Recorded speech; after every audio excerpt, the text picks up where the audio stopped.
बाबुर रैयान, जन्नत में रोजेदारों के लिए मखसूस दरवाज़ा। बिस्मिल्लाहिर्रहमानिर्रहीम। अस्सलामु अलैकुम रहमतुल्लाहि व बरकातुहू। नाज़रीन, अल्लाह तबारक व तआला ने रोजेदारों की अज़मत और उनके बुलंद मकाम की निशानी के तौर पर जन्नत में खुसूसी दरवाज़ा मुकर्रर फरमाया है जिसका नाम बाबुर रैयान है। ये वही दरवाज़ा है जो सिर्फ और सिर्फ रोजेदारों के लिए खोला जाएगा। इस दरवाजे से किसी को दाखिल होने की इजाज़त ना होगी और जब आखिरी रोजेदार इस दरवाजे से गुजर जाएगा तो ये हमेशा के लिए बंद कर दिया जाएगा। बाबुर रैयान की फजीलत। हज़रत सहल बिन साद रज़ी अल्लाह अन्हु से रिवायत है कि नबी करीम सल्लल्लाहु अलैहि वसल्लम ने इरशाद फरमाया, जन्नत में एक दरवाज़ा है जिसे रैयान कहा जाता है। क़यामत के दिन उस दरवाजे से सिर्फ रोजेदार दाखिल होंगे और जब आखिरी रोजेदार दाखिल हो जाएगा तो ये दरवाज़ा हमेशा के लिए बंद कर दिया जाएगा। जो शख्स इस दरवाजे से दाखिल होगा उसे वहां खास पानी पिलाया जाएगा और जिसने बाबुर रैयान का पानी पी लिया उससे फिर कभी प्यास नहीं लगेगी। बुखारी और मुस्लिम। ये वो बुलंद मकाम है जो अल्लाह ने अपने रोजेदार बंदों के लिए खास तौर पर तैयार किया है। नबी करीम सल्लल्लाहु अलैहि वसल्लम ने मजीद इरशाद फरमाया, जन्नत में 8 दरवाजे हैं, उनमें से एक दरवाजे का नाम रैयान है जिससे सिर्फ रोजेदार दाखिल होंगे। सही बुखारी हदीस नंबर 3257। लफ्ज रैयान अरबी लफ्ज रई से माखूज है जिसके माने हैं खूब सैर करने वाला, यानी वो दरवाजा जहां से दाखिल होने वाले रोजेदारों को ऐसी नेमतें अता की जाएंगी कि उन्हें कभी भी भूख और प्यास का एहसास नहीं होगा। जब रोजेदार बाबुर रैयान से जन्नत में दाखिल होंगे तो वहां उनके लिए बेशुमार खाने पीने की नेमतें मौजूद होंगी जहां वो जी भर कर खाएंगे और सैराब होंगे। यह एजाज सिर्फ और सिर्फ उन लोगों के लिए होगा जो दुनिया में अल्लाह की रजा के लिए रोजे रखते थे। नाज़रीन, कुछ मकामात ऐसे हैं जिन्हें अल्लाह ताला ने खास तकद्दुस और फजीलत अता फरमाई है। उन मकामात पर की गई इबादात को आम मकामात की निस्बत ज्यादा दर्जा और ज्यादा सवाब हासिल होता है। हज़रत अब्दुल्लाह बिन अब्बास रजी अल्लाह अन्हु से रिवायत है कि नबी करीम सल्लल्लाहु अलैहि वसल्लम ने फरमाया, जिसने रमजानुल मुबारक को मक्का मुकर्रमा में पाया और अपनी इस्तिताअत के मुताबिक रोजे रखे और इबादत में मशगूल रहा तो उसको दूसरे मकामात के मुकाबले में 1 लाख रमजान गुजारने का सवाब मिलेगा। इब्न माजा। यहाँ तक कि हर दिन के बदले में एक गुलाम आज़ाद करने का सवाब मिलता है। हर रात और दिन के बदले अल्लाह की राह में एक सवारी देने का सवाब हासिल होता है और हर दिन के बदले में बेशुमार नेकियां अता की जाती हैं। मक्का मुकर्रमा वो मकाम है जहाँ काबा शरीफ वाक़ है, जहाँ अल्लाह ताला की इबादत का बेइंतहा अजर सवाब है। मस्जिद नबवी में रोजे रखने और इबादत में मशगूल होने की फजीलत का अंदाज़ा इस हदीस मुबारक से लगाया जा सकता है। मेरी इस मस्जिद में एक नमाज आम मस्जिदों की 1000 नमाज से बेहतर है सिवाय मस्जिदुल हराम के। बुखारी और मुस्लिम। यानी मदीना मुनव्वरा में इबादत करना दुनिया के किसी भी दूसरे मकाम की निस्बत 1000 गुना ज्यादा अजर का सबब बनता है। यही वजह है कि रमजानुल मुबारक के दौरान मदीना मुनव्वरा में क़याम और रोजे रखने का अजर बेपनाह बढ़ जाता है। बैतुल मक़दस तारीखी और दीनी तौर पर भी एक मुक़द्दस मकाम है जहाँ बेशुमार अंबिया किराम अलैहिमुस्सलाम ने इबादतें की और जहाँ नबी करीम सल्लल्लाहु अलैहि वसल्लम को मेराज नसीब हुई। नबी करीम सल्लल्लाहु अलैहि वसल्लम ने बैतुल मक़दस के बारे में फरमाया, ये वो ज़मीन है जहाँ अंबिया किराम अलैहिमुस्सलाम की बरकतें नाजिल हुई। वहाँ एक नमाज आम मसाजिद की 500 नमाजों के बराबर है। इसीलिए बैतुल मुक़द्दस में रमजानुल मुबारक में इबादत करने और रोजे रखने का अजर बेहद ज्यादा है। नबी करीम सल्लल्लाहु अलैहि वसल्लम ने फरमाया, रोजेदार के लिए 2 खुशियां हैं। एक खुशी जब वो अफ्तार करता है और दूसरी खुशी जब वो अपने रब से मुलाकात करेगा। रोजा सिर्फ भूख और प्यास बर्दाश्त करने का नाम नहीं बल्कि ये तकवा, सब्र और अल्लाह की मोहब्बत की अलामत है। रोजे की हालत में फरिश्ते दुआएं करते हैं, जन्नत की हवाएं रोजेदारों को खुशबू देती हैं और अल्लाह ताला की खास रहमतें इन पर नाजिल होती हैं। प्यारे दोस्तों, रोजा सिर्फ एक इबादत ही नहीं बल्कि एक रूहानी ढाल भी है जो हमें दुनियावी गुनाहों और शैतानी वसवसों से बचाती है। अल्लाह ताला के नज़दीक रोजे की अहमियत का अंदाज़ा इस बात से लगाया जा सकता है कि नबी करीम सल्लल्लाहु अलैहि वसल्लम ने रोजेदार के मुंह से आने वाली मखसूस खुशबू को भी इंतहाई महबूब और पसंदीदा करार दिया है। रोजेदार के मुंह की खुशबू अल्लाह के नज़दीक मुश्क से बेहतर है। हज़रत अबू हुरैरा रज़ी अल्लाह अन्हु से रिवायत है कि रसूलुल्लाह सल्लल्लाहु अलैहि वसल्लम ने फरमाया, रोज़ा गुनाहों के लिए ढाल है, इसलिए रोजे की हालत में न फहाश बातें की जाएं और न जहालत की बातें। अगर कोई शख्स रोजेदार से झगड़े या गाली दे तो वो कह दे कि मैं रोजे से हूं। बुखारी और मुस्लिम। प्यारे दोस्तों, इस हदीस में रोजे को ढाल से तशबीह दी गई है, यानी जिस तरह ढाल तलवार के वार से इंसान की हिफाजत करती है इसी तरह रोजा हमें गुनाहों और बुराइयों से महफूज रखता है। इसी तरह नबी अकरम सल्लल्लाहु अलैहि वसल्लम ने फरमाया, कसम उस ज़ात की जिसके कब्ज़े कुदरत में मेरी जान है, रोजेदार के मुंह की बू अल्लाह के नज़दीक मुश्क की खुशबू से भी ज्यादा पसंदीदा है। वो अपना खाना पीना और नफसानी ख्वाहिशात महज मेरे लिए छोड़ता है और मैं ही उसका बदला दूंगा। हर नेकी का सवाब 10 गुना बढ़ा दिया जाता है। सही मुस्लिम। यह अल्लाह ताला रोजे को अपने लिए मखसूस फरमाकर इसे दीगर इबादत से मुमताज कर रहा है, क्योंकि रोजा खालिसन अल्लाह के लिए रखा जाता है और उसका बदला खुद अल्लाह ताला अता फरमाएंगे। प्यारे दोस्तों, एक हदीस में आया है कि क़यामत के दिन एक गुनहगार को जहन्नुम में डालने का हुक्म होगा, लेकिन दोज़ख की आग उससे दूर भागने लगेगी। दोज़ख के फरिश्ते हजरत मालिक अलैहिस्सलाम उस आग से सवाल करेंगे कि तू इसे क्यों नहीं पकड़ती? दोज़ख की आग जवाब देगी, मैं इसे कैसे पकड़ूं? इसके मुंह से रोजे की खुशबू आ रही है। यह हदीस इस बात का सबूत है कि रोजा सिर्फ गुनाहों से नहीं बचाता, बल्कि आखिरत में भी हमें अजाब से महफूज रखने का सबब बनेगा। प्यारे दोस्तों, जिस तरह जंग के दौरान सिपाही ढाल का इस्तेमाल करते थे ताकि तलवार के वार से महफूज रह सकें, इसी तरह रोजा भी एक मजबूत रूहानी ढाल है जो हमें दुनियावी बुराइयों, फहाश कामों और शैतान के वसवसों से महफूज रखता है। हजरत उस्मान बिन अबी अल-आस रजी अल्लाह अन्हु फरमाते हैं कि उन्होंने दूध का प्याला मांगा, लेकिन जब उन्हें पेश किया गया तो उन्होंने फरमाया, मैं रोजे से हूं। यह सुनकर सहाबा किराम ने सवाल किया तो उन्होंने कहा कि मैंने रसूलुल्लाह सल्लल्लाहु अलैहि वसल्लम को फरमाते सुना है, रोजा दोज़ख से ढाल की मानिंद है जिसे तुम लोग जंग में ढाल से अपना दिफा करते हो। तिरमिज़ी। इसी तरह हज़रत मुआज़ बिन जबल रजी अल्लाह अन्हु से रिवायत है कि रसूलुल्लाह सल्लल्लाहु अलैहि वसल्लम ने फरमाया, रोजा ढाल है। और हज़रत अबू उबैदा रजी अल्लाह अन्हु बयान करते हैं कि रसूलुल्लाह सल्लल्लाहु अलैहि वसल्लम ने फरमाया, रोजा आदमी के लिए ढाल है जब तक वो खुद इसे ना फाड़ दे। प्यारे दोस्तों, इन हदीस से वाज़ेह होता है कि रोजा हमें जहन्नुम की आग और दुनियावी गुनाहों से महफूज रखने का अहम जरिया है, लेकिन शर्त यह है कि हम रोजे को मुकम्मल शरई आदाब के साथ रखें और अपनी ज़बान, हाथ और नजरें हर किस्म की बुराई से महफूज रखें। प्यारे दोस्तों, रोजा न सिर्फ गुनाहों से बचाता है बल्कि यह हमारे जिस्म और रूह की ज़कात भी है। हज़रत अबू हुरैरा रज़ी अल्लाह अन्हु से रिवायत है कि रसूलुल्लाह सल्लल्लाहु अलैहि वसल्लम ने फरमाया, हर चीज की ज़कात होती है और जिस्म की ज़कात रोजा है। इब्न माजा। इसी हदीस को हज़रत मुआज़ बिन जबल रज़ी अल्लाह अन्हु ने मजीद वाज़ेह करते हुए बयान किया कि रसूलुल्लाह सल्लल्लाहु अलैहि वसल्लम ने फरमाया, रोजा आधा सब्र है। यानी जिस तरह ज़कात माल की पाकीज़गी का जरिया है, इसी तरह रोजा हमारे जिस्म को ज़ाहिरी और बातिनी बीमारियों से पाक करने का जरिया बनता है। रमजान में शैतान को कैद कर दिया जाता है। प्यारे दोस्तों, नबी करीम सल्लल्लाहु अलैहि वसल्लम ने रमजानुल मुबारक के आगाज के मुतालिक एक बहुत अहम हदीस बयान फरमाई है। हज़रत अबू हुरैरा रज़ी अल्लाह अन्हु से रिवायत है कि रसूलुल्लाह सल्लल्लाहु अलैहि वसल्लम ने फरमाया, जब रमजान का महीना आता है तो आसमान के दरवाजे खोल दिए जाते हैं, जहन्नुम के दरवाजे बंद कर दिए जाते हैं और शैतानों को जंजीरों में जकड़ दिया जाता है। एक और हदीस में इस बात को मजीद वजाहत के साथ बयान किया गया है, जब रमजान की पहली रात होती है तो शैतान और सरकश जिनों को जकड़ दिया जाता है, दोज़ख के दरवाजे बंद कर दिए जाते हैं और उनमें से कोई दरवाजा नहीं खोला जाता। जन्नत के दरवाजे खोल दिए जाते हैं और उनमें से कोई बंद नहीं किया जाता। और एक फरिश्ता आवाज देता है कि ए भलाई के तलबगार आगे बढ़ और ए बुराई के मुतलाशी बुराई से बाज आ जा। और अल्लाह ताला रमजान की हर रात में लोगों को दोज़ख से निजात अता फरमाता है। तिरमिज़ी। प्यारे दोस्तों, रमजानुल मुबारक न सिर्फ इबादत और तकवा का महीना है बल्कि बख्शिश, मगफिरत और जन्नत में दाखिले का एक सुनहरी मौका भी है। यही वो मुबारक महीना है जिसमें अल्लाह ताला अपने बंदों पर खास रहमत फरमाता है, उनके गुनाहों को मुआफ करता है और उन्हें जहन्नुम की आग से निजात देता है। हज़रत उमर रज़ी अल्लाह अन्हु से रिवायत है कि उन्होंने फरमाया, रसूलुल्लाह सल्लल्लाहु अलैहि वसल्लम की हदीसों में से कौन सी हदीस फितने यानी आजमाइशों के मुतालिक ज्यादा जानने वाला है? हज़रत हुज़ैफा रज़ी अल्लाह अन्हु ने जवाब दिया, मैंने नबी करीम सल्लल्लाहु अलैहि वसल्लम को ये फरमाते हुए सुना, इंसान की आजमाइश उसके घर वालों, माल और पड़ोसियों में होती है और नमाज, रोजा और सदका उसके लिए कफारा बन जाते हैं। हज़रत उमर रज़ी अल्लाह अन्हु ने फरमाया, मेरा सवाल ये नहीं था, मैं तो उस फितने के बारे में पूछ रहा हूँ जो समंदर की मौजों की तरह शदीद होगा। इस पर कहा गया कि उसके आगे एक दरवाजा बंद है। हज़रत उमर रज़ी अल्लाह अन्हु ने पूछा, क्या वो दरवाजा खोला जाएगा या तोड़ा जाएगा? जवाब दिया गया, वो दरवाजा तोड़ दिया जाएगा और फिर क़यामत तक बंद नहीं होगा। ये सुनकर हज़रत उमर रज़ी अल्लाह अन्हु ने फरमाया, मुझे पूरा यकीन है कि मैं जानता हूँ वो दरवाजा कौन है। ये बयान इस बात का सबूत है कि फितनों का दरवाजा अगर खुल जाए तो क़यामत तक बंद नहीं होता और हमें अल्लाह की रहमत से उससे बचने की भरपूर कोशिश करनी चाहिए। प्यारे दोस्तों, हज़रत अबू हुरैरा रज़ी अल्लाह अन्हु से रिवायत है कि नबी करीम सल्लल्लाहु अलैहि वसल्लम ने फरमाया, एक रमजान दूसरे रमजान तक, एक जुमे से दूसरे जुमे तक और एक हज से दूसरे हज तक गुनाहों का कफ़ारा बन जाते हैं, बशर्ते कि बंदा कबीरा गुनाहों से बचे। रमजानुल मुबारक बख्शिश और मगफिरत का महीना है और इसमें अल्लाह ताला अपने बंदों पर बेहद मेहरबान हो जाता है। जो शख्स इखलास नीयत के साथ अपने गुनाहों की मुआफ़ी तलब करे, अल्लाह ताला उसे मुआफ़ कर देता है। बदकिस्मत कौन है? प्यारे दोस्तों, लेकिन वो शख्स इंतहाई बदकिस्मत है जो रमजानुल मुबारक जैसा बाबरकत महीना पाए और फिर अपनी मगफिरत ना करवा सके। नबी सल्लल्लाहु अलैहि वसल्लम ने एक मरतबा फरमाया, हलाक हो वो शख्स जिसने रमजानुल मुबारक का महीना पाया और फिर भी उसकी मगफिरत ना हुई। मसनद अहमद।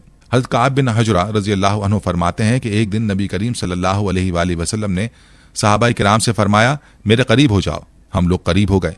जब आप सल्लल्लाहु अलैहि वसल्लम ने मिंबर का पहला दर्जा चढ़ा तो फरमाया आमीन, फिर दूसरे दर्जे पर चढ़े और फरमाया आमीन, फिर तीसरे दर्जे पर चढ़े और फरमाया आमीन। सहाबाए किराम ने अर्ज किया, या रसूल अल्लाह सल्लल्लाहु अलैहि वसल्लम, आज हमने आपको ऐसा कहते हुए सुना जो पहले कभी नहीं सुना था। नबी सल्लल्लाहु अलैहि वसल्लम ने फरमाया, जब मैं पहले दर्जे पर चढ़ा तो हज़रत जिब्राईल अलैहिस्सलाम मेरे पास आए और कहा, हलाक हो वो शख्स जिसने रमजान का मुबारक महीना पाया और फिर भी अपनी मग़फ़िरत ना करवा सका। तो मैंने कहा आमीन। जब मैं दूसरे दर्जे पर पहुंचा तो जिब्रील अलैहिस्सलाम ने कहा, हलाक हो वो शख्स जिसके सामने आप सल्लल्लाहु अलैहि वसल्लम का जिक्र हो और वो आप पर दुरूद ना भेजे। तो मैंने कहा आमीन। जब मैं तीसरे दर्जे पर चढ़ा तो उन्होंने कहा, हलाक हो वो शख्स जिसके वालिदैन या उनमें से कोई एक बूढ़ा हो जाए और वो उन्हें जन्नत में दाखिल ना करवा सके।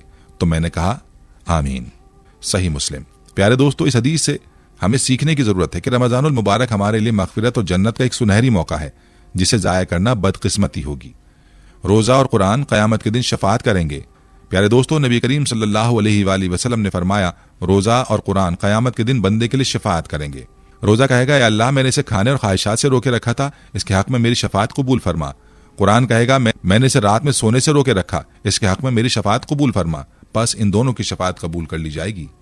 मसनद अहमद। यानी रोज़ा हमें दुनिया में ज़ब्त नफ्स सिखाता है और कुरान हमें हिदायत देता है, और ये दोनों क़यामत के दिन हमें जहन्नुम से बचाने के लिए हमारी सिफारिश करेंगे। प्यारे दोस्तों, रमजानुल मुबारक की आखिरी रात बहुत ही अजीम है।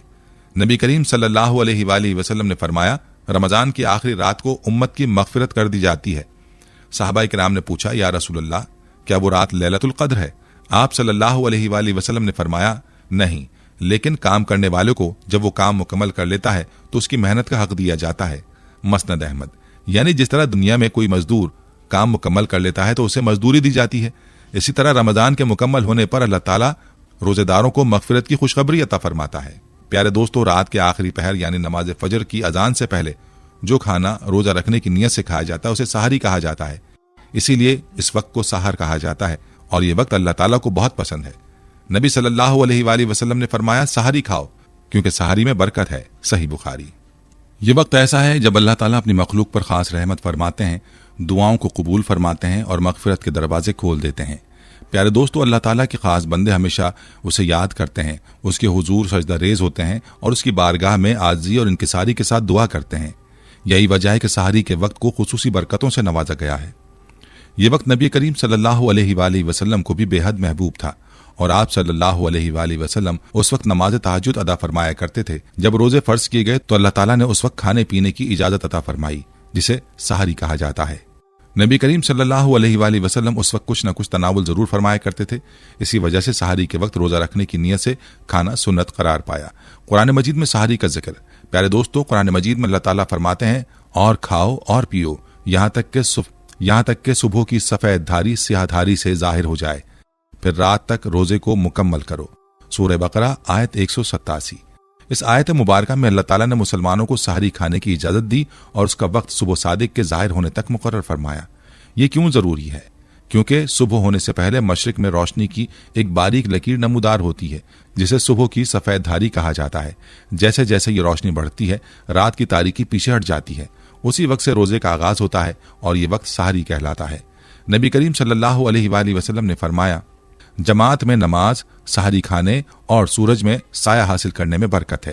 हज़रत अनस रज़ी अल्लाह अन्हु से रिवायत है कि रसूलुल्लाह सल्लल्लाहु अलैहि वसल्लम ने फरमाया, सुबह के खाने यानी सहरी को अपने ऊपर लाजिम कर लो क्योंकि सुबह का खाना बाबरकत है। मसनद अहमद। सहरी फर्ज नहीं बल्कि मुस्तहाब है। प्यारे दोस्तों, याद रखें, सहरी खाना फर्ज नहीं बल्कि मुस्तहाब है, पसंदीदा अमल है। नबी करीम सल्लल्लाहु अलैहि वसल्लम हमेशा सहरी में कुछ न कुछ तनावुल फरमाया करते थे, इसलिए हर मुसलमान को सहरी जरूर करनी चाहिए। अलबत्ता अगर कोई सहरी को रोजे का लाजमी हिस्सा समझकर नहीं खाता तो वो नबी करीम सल्लल्लाहु अलैहि वसल्लम के तरीके के खिलाफ अमल करता है। सहरी के वक्त खाने में मियाना रवी इख्तियार करनी चाहिए। इतना ज्यादा ना खाया जाए कि सारा दिन तबीयत बोझल रहे और ना ही इतना कम खाया जाए कि भूख की शिद्दत की वजह से रोजा रखना मुश्किल हो जाए। अगर सहरी में कुछ खाने को दिल ना चाहे तो खजूर या पानी पी लेना भी काफी है, क्योंकि इस तरह सुन्नत नबवी पूरी हो जाती है। प्यारे दोस्तों, सहरी में खजूर खाने की खुसूसी फजीलत। हज़रत ज़ैद बिन साबित रज़ी अल्लाह अन्हु फरमाते हैं, हमने रसूलुल्लाह सल्लल्लाहु अलैहि वसल्लम के साथ सहरी खाई, फिर आप नमाज के लिए खड़े हो गए। हज़रत अनस रज़ी अल्लाह अन्हु ने पूछा, अजान और सहरी में कितना वक्त होता है? फरमाया 50 आयत पढ़ने के बराबर। सही बुखारी और मुस्लिम। नबी करीम सल्लल्लाहु अलैहि वसल्लम सहरी के वक्त खजूर तनावुल फरमाया करते थे। हज़रत अनस बिन मालिक रजी अल्लाह अन्हु फरमाते हैं, नबी करीम सल्लल्लाहु अलैहि वसल्लम ने सहरी के वक्त फरमाया, ए अनस, मैं रोजा रखना चाहता हूं, मुझे कुछ खिलाओ। मैंने खजूर और पानी का एक बर्तन लाकर पेश कर दिया। ये इस बात का सबूत है कि खजूर में वो तमाम गजाई अज्जा मौजूद हैं जो इंसानी जिस्म के लिए जरूरी हैं। खजूर सहरी के लिए बेहतरीन ग़िज़ा है। नबी सल्लल्लाहु अलैहि वसल्लम ने फरमाया, मोमिन के लिए बेहतरीन सहरी खजूर है। सुनन अबी दाऊद। इसलिए अगर कोई और खाने को ना मिले तो सिर्फ खजूर से भी सहरी की जा सकती है और ये जिस्म के लिए बेहतरीन ग़िज़ाई जरिया है। सूफिया किराम और सहरी का मामूल। प्यारे दोस्तों, सूफिया किराम सहरी के वक्त इंतहाई कम ग़िज़ा इस्तेमाल करते थे क्योंकि वो ज्यादा इबादत में मशगूल रहते थे। इनमें से कुछ रसूलुल्लाह सल्लल्लाहु अलैहि वसल्लम की इस हदीस पर अमल करते थे, मोमिन के लिए बेहतरीन सहरी खजूर है। इसलिए बहुत से सूफिया सिर्फ चंद खजूरें खाकर और पानी पीकर रोजा रखते थे क्योंकि उन्हें मालूम था कि यह अमल नबी करीम सल्लल्लाहु अलैहि वसल्लम की सुन्नत है। अगर आंख ना खुले और सहरी ना हो सके तो प्यारे दोस्तों, अगर कोई शख्स सहरी के वक्त ना उठ सके, आंख ना खुले, बगैर खाए पिए रोजा रख ले, तब भी रोजा मुकम्मल और दुरुस्त होगा। अलबत्ता सहरी करना अफजल है क्योंकि इसमें बरकत है और यह सुन्नत रसूल सल्लल्लाहु अलैहि वसल्लम है। इसलिए सहरी को नजरअंदाज नहीं करना चाहिए, चाहे वो पानी और खजूर ही क्यों ना हो। सहरी की सुन्नत और उसका अज्र। प्यारे दोस्तों, अगर कोई शख्स सहरी के वक्त आंख ना खोल सके और बगैर खाए पिए रोजा रख ले, तब भी रोजा मुकम्मल और दुरुस्त होगा क्योंकि सहरी रोजे के फराइज में शामिल नहीं बल्कि एक अजीम सुन्नत है। अलबत्ता सहरी छोड़ने की आदत बनाना दुरुस्त नहीं क्योंकि नबी करीम सल्लल्लाहु अलैहि वसल्लम की सुन्नत को तर्क करना है। नबी सल्लल्लाहु अलैहि वसल्लम ने फरमाया, सहरी खाया करो क्योंकि सहरी में बरकत है। लिहाजा अगर किसी वजह से सहरी का वक्त निकल जाए तब भी रोजा रख लेना चाहिए क्योंकि सहरी ना होने की वजह से रोजा छोड़ देना कम हिम्मती की अलामत है। अफ्तार, रोजा खोलने का मसनून तरीका। प्यारे दोस्तों, जब सहरी के वक्त रोजा रखने के बाद खाने पीने की पाबंदी लग जाती है तो वो शाम के वक्त अफ्तार पर खत्म होती है। अल्लाह ताला कुरान पाक में फरमाते हैं, फिर रोजा मुकम्मल करो यहां तक कि रात आ जाए। सूरह बकरा आयत 187। अफ्तार का वक्त कब होता है? प्यारे दोस्तों, इस्लाम में अफ्तार का मसनून वक्त सूरज के गुरूब होने के फौरन बाद है। सूरज के गुरूब होने के फौरन बाद है। हज़रत उमर बिन खत्ताब रजी अल्लाह अन्हु से रिवायत है कि रसूलुल्लाह सल्लल्लाहु अलैहि वसल्लम ने फरमाया, जब रात उस तरफ से आ जाए और दिन इस तरफ से चला जाए और सूरज गुरूब हो जाए तो रोजेदार के अफ्तार का वक्त हो गया। सही बुखारी और मुस्लिम। इससे मालूम होता है कि जैसे ही सूरज गुरूब हो और मशरिक की जानिब रात की तारीकी नजर आना शुरू हो तो वो इस बात की अलामत है कि रोजा अफ्तार करने का वक्त हो चुका है। अफ्तार में ताखीर जायज नहीं। प्यारे दोस्तों, एक हदीस मुबारक में नबी करीम सल्लल्लाहु अलैहि वसल्लम ने फरमाया, मेरी उम्मत हमेशा मेरे तरीके पर रहेगी जब तक कि वो अफ्तार में ताखीर नहीं करेगी। सही बुखारी। यानी अफ्तार में गैर जरूरी ताखीर करना दुरुस्त नहीं, बल्कि सुन्नत यह है कि जैसे ही सूरज गुरूब हो फौरन अफ्तार कर लिया जाए।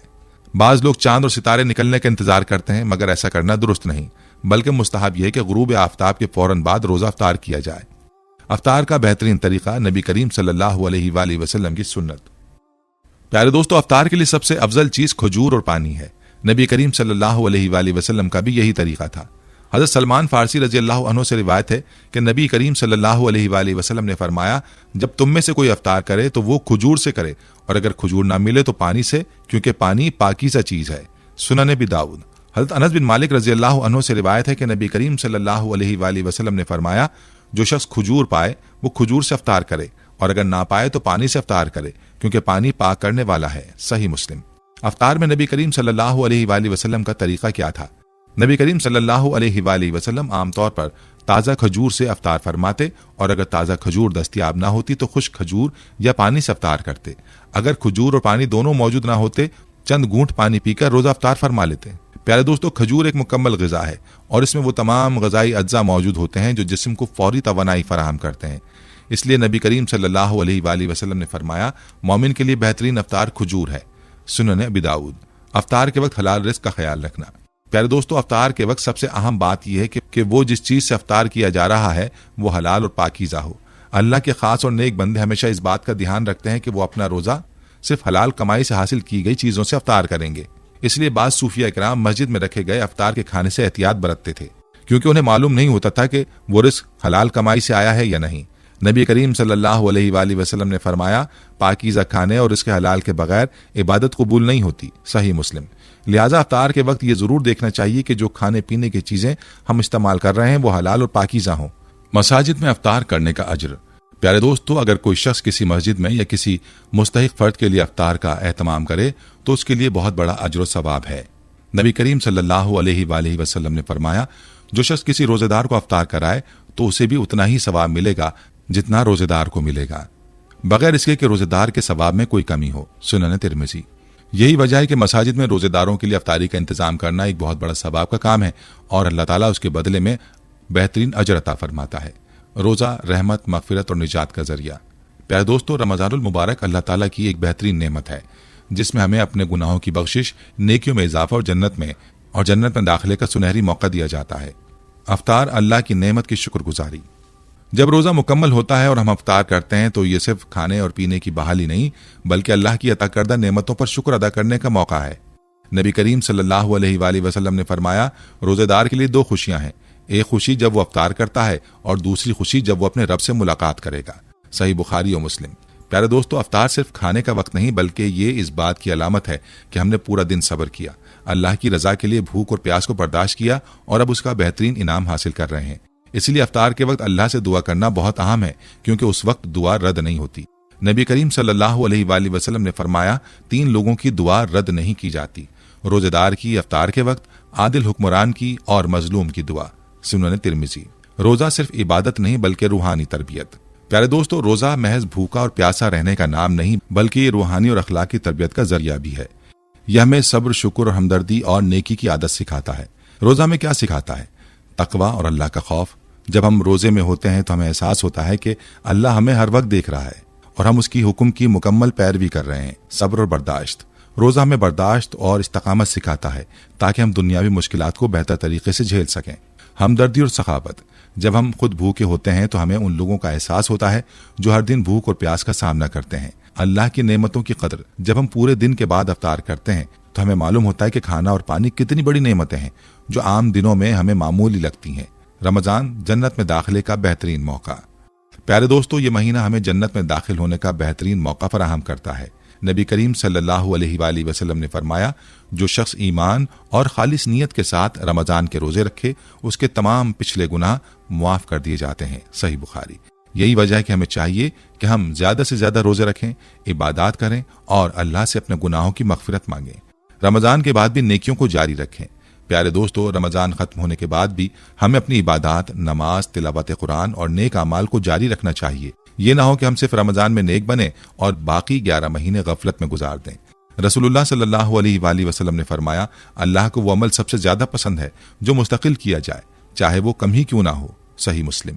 इसलिए हमें रमजान के बाद भी नमाज, कुरान की तिलावत और सदका और खैरात को जारी रखना चाहिए ताकि हमारी जिंदगी भरपूर नेकियों से भरी रहे। दावत और अहम पैगाम।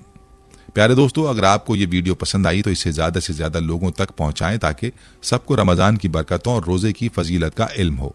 मुस्लिम मैटर्स टीवी हमेशा आपके लिए मुस्तनद और बेहतरीन इस्लामी मालूमात लेकर आता है। लिहाजा अगर आप मजीद दिलचस्प और ईमान अफरोज वीडियोस देखना चाहते हैं तो हमारे चैनल को सब्सक्राइब करें, बेल आइकन को दबाएं ताकि हमारी हर नई वीडियो की इत्तला आपको फौरन मिले। अल्लाह ताला हमें रमजान की बरकतें नसीब फरमाए और हमें नेक अमाल करने की तौफीक अता फरमाए।